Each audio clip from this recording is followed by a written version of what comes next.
a look at this. U.S. Customs and Border Protection making a massive drug bust along the Mexican border. And federal agents discovered a trailer in Arizona filled with these 1.57 million fentanyl pills. This was on Saturday. Also inside 114 pounds of cocaine. There was 13 pounds of heroin, 2 pounds also of fentanyl powder. Now, this is as a former State Department official is now saying Mexican drug cartels are working alongside China to smuggle fentanyl into the U.S. to poison and kill Americans. According to El País, a disturbing trend, in fact, is developing now. Fentanyl seizures have reached record high levels. And while a new version of the drug is out now, rainbow fentanyl, it is drawing concern among the federal authorities. Let's get you right out to the border. Our correspondent Jason Jones has more on this. I guess these look like candy, so the concern is what kids may do when they possibly get these. Right, Jason? Bianca, good afternoon. Can you believe here we are talking about multi-million pill seizures in just the last month? You know, DEA not only seized it in Los Angeles, California, 1 million plus pills. Now we've had this seizure. And then in Sonora, Mexico, earlier this week, they also had another large seizure of over 1 million pills. So these seizures are back to back. Now let's talk about this rainbow fentanyl as it's being described. I was on the phone yesterday with federal law enforcement agencies in Arizona. They have isolated who is sending this in to a group known as Los Chapitos. Now, these are the sons of Chapo Guzman, who now run part of the Sinaloa cartel, who are pushing this deadly fentanyl.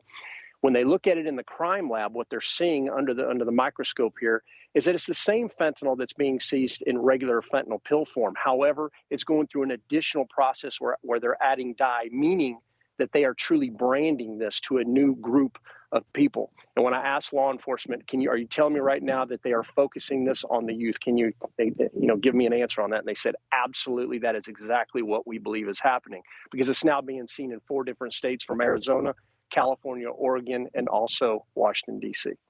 Back to you. Frightening stuff. Jason Jones live for us along the border today in Texas. Appreciate that, Jason.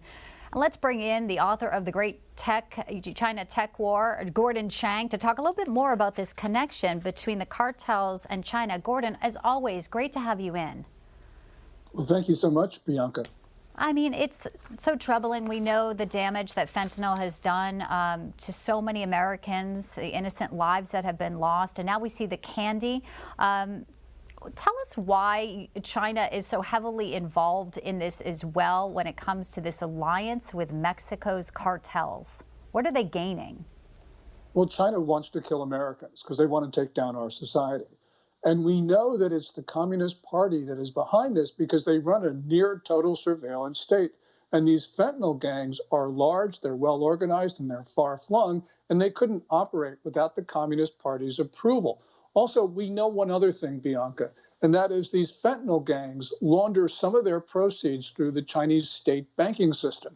So on both ends, the Communist Party knows what's going on.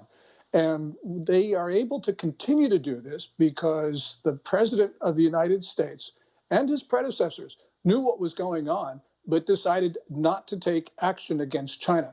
We have to understand that this is not just some criminal gang. This is the Communist Party of China that wants to kill Americans. And it's also a very sophisticated process here, just like the Mexican cartels, which know how to operate up and down the border, make chaos in one spot so they can sneak drugs in another. These are huge factories that China has in Mexico, correct? Well, correct. And they also, they transport across the Pacific already manufactured active pharmaceutical ingredients. So it's all of the above.